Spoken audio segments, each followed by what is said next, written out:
Something strange is happening at the Dallas Zoo. Of course, we told you about a leopard that escaped its habitat. Then there was a breach where the monkeys are kept. Then a vulture mysteriously died. Now the zoo tweeted someone stole 2 emperor tamarin monkeys. The tweet reads, "It was clear the habitat had been intentionally compromised and the monkeys were stolen." Tim Harrison's with us, a former police officer, exotic pet specialist. Hey, Tim, when this first happened, we thought it was some kind of pink-haired leftist who was in there trying to set all the animals free. I'm wondering now if they're not trying to steal these monkeys to sell them. They've got to be pretty valuable, huh?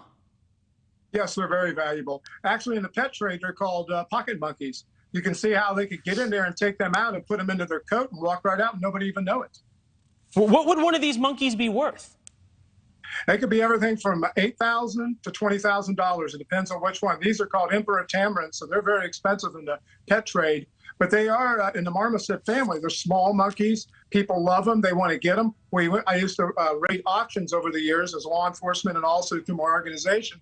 And they always had tamarin monkeys or tamarin and emperor tamarins out for sale. And they were always going like hotcakes. As soon as they brought them out, they auctioned them off fast.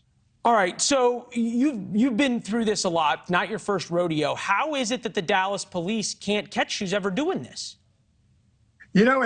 What aggravates me, too, is that they just had an incident. Here we are back again, Leland. We shouldn't be seeing each other about this. It should have been taken care of. Security is the main thing. You need to have, it's great to have cameras. It's great to take a look at it, but you have to have somebody respond.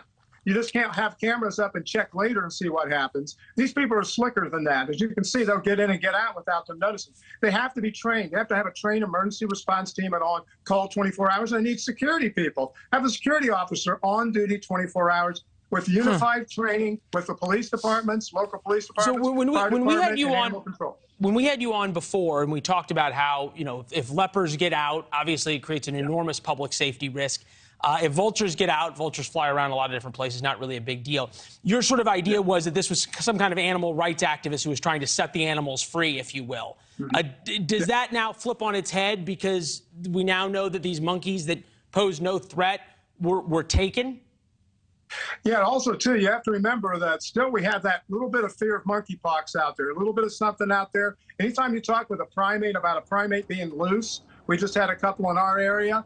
It's one of those things, the first thing out of the media's mouth and the first thing out of people that are living in the area, they're saying, is there a chance I could get monkeypox? Is there a chance I can get bit? And I'm not sure you're allowed. Tim, I'm not sure you're allowed to call it monkeypox anymore. I'm not sure what the political correctness gods have come up with, but it's a very good point, one we hadn't thought of. So far no arrests, so we'll have you back and talk about it. Thanks for the insight. Hey, thank you. Take care. Stay safe. Yes, sir. Thanks for watching. Go to newsnationnow.com to find NewsNation on your television provider. And don't forget to subscribe. Click the red button to get more of NewsNation's fact-driven, unbiased coverage.